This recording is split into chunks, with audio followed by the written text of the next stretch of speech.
ये जो अभिमान है, आप सोच नहीं सकते ये कहां तक व्यक्ति का पतन करा देता है।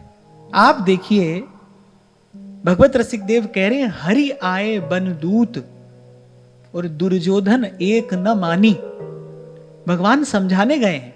पहली बात तो द्वारिकाधीश दूत बनकर जा रहे हैं, दूत का कार्य करने के लिए जा रहे हैं पांडवों पर कृपा करके। और पांडवों पर ही क्यों, भगवान ने तो सब पर कृपा की। भाई किसी प्रकार से ये महाविनाश रुक जाए, तो भगवान तो सब पर कृपा कर रहे हैं। सब पर कृपा करने के लिए श्री कृष्ण दूत बनकर जा रहे हैं। सुनता मानता तो कुछ नहीं, उल्टे श्री कृष्ण को बंदी और बनाना चाहता है। अच्छा, यह भी एक प्रकार से बिल्कुल नीति के विरुद्ध कार्य था, क्योंकि दूत सदा ही क्षम्य होता है, अवध्य होता है। दूत को कभी दंड नहीं दिया जाता, क्योंकि दूत तो केवल संदेश सुना रहा है, वो तो संदेश वाहक है।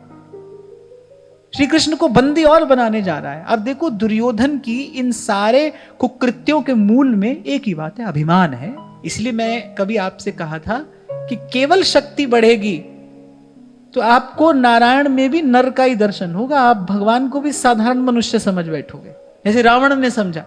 भक्ति बढ़ेगी तो फिर नर में भी नारायण का दर्शन होता है। इसीलिए प्रयास तो ये हो कि भक्ति की शक्ति बढ़े, जीवन में भक्ति की शक्ति बढ़े, भक्ति जन्य सामर्थ्य बढ़े। तो गुरु से भी ईर्ष्या हो जाती है, और फिर ईर्ष्या तो व्यक्ति को नष्ट कराकर ही छोड़ती है। मान बढ़ाई ईर्ष्या तुलसी दुर्लभ है। इसलिए गोस्वामी जी कह रहे हैं, भाई बड़े बड़े दोषों दुर्गुणों से व्यक्ति बच जाता है। और फिर इस ईर्ष्या में पड़कर देखो, जिससे ईर्ष्या होगी, आप प्रकट में उसका कुछ अहित न भी कर पाओ, लेकिन मन ही मन उसका अहित चिंतन आप करोगे। और जो व्यक्ति किसी का अहित चिंतन कर रहा है, वो सबसे बड़ा अहित तो अपना कर ही रहा है। जो भी किसी का अहित चिंतन कर रहा है, वो सबसे बड़ा अहित तो अपना ही कर रहा है। सावधान, आज किया हुआ पाप जन्म जन्म तक साथ रह सकता है, जन्म जन्म तक वो मन को मैला किए रह सकता है।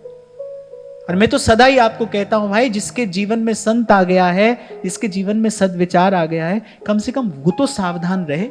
पता नहीं किस किस गर्त में ले जाकर गिराती है ईर्ष्या। और यहां महादेव कह रहे हैं, और कल जैसा आपको मैंने कहा, आज भी थोड़ी देर पहले मैं यही कह रहा था कि जब कोई वृत्ति स्वभाव बन जाती है, फिर वो ये नहीं देखती कि सामने कौन है। अगर ईर्ष्या आपके स्वभाव में आ गई है, फिर आप ये नहीं देखेंगे कि आपको किससे ईर्ष्या करनी है, किससे नहीं करनी। अगर ईर्ष्या स्वभाव ही हो गया है, फिर गुरुजनों से भी ईर्ष्या कर बैठोगे, क्योंकि आप तो वही हो गए हो, आपका स्वभाव वही हो गया है। और यहां महादेव कह रहे हैं कि जेसठ गुरुसन ईर्ष्या करही, बोले रौरव नरक कोटि जुग परही। त्रिजग जोनि पुनि धरहि शरीरा, अयुत जन्म भर पावई पीरा। और फिर महादेव कहने, इतना ही नहीं कि कोटि जन्म रौरव नरक में रहेंगे, बोले उसके बाद भी तिर्यक योनियों में उनका जन्म होता है, और कई कई सहस्त्र वर्षों तक अपार पीड़ा वो जीव पाता है। इसलिए मैं आपको कह रहा हूं, भाई सावधान, कोई भी पाप अनेक अनेक जन्मों तक साथ रह सकता है। उसका कलुष कई कई जन्म तक पीड़ा का कारण बन सकता है।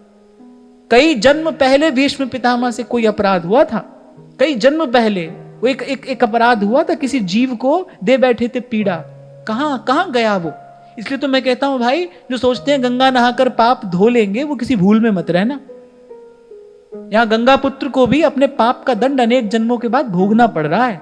प्रारब्ध तो भाई भोग कर ही क्षीण किया जाता है, भोग कर ही क्षीण होता है प्रारब्ध। और जो कर्म का बीज डल गया है, वो प्रारब्ध के रूप में फलीभूत होगा ही होगा। इसीलिए कर्म करने से पहले सावधान रहिए। पहले कर देने के बाद फिर कोई सावधानी काम नहीं आएगी, फिर तो प्रारब्ध भोगना पड़ेगा। इही डरहि डरप हरिवंश, इससे डरना चाहिए।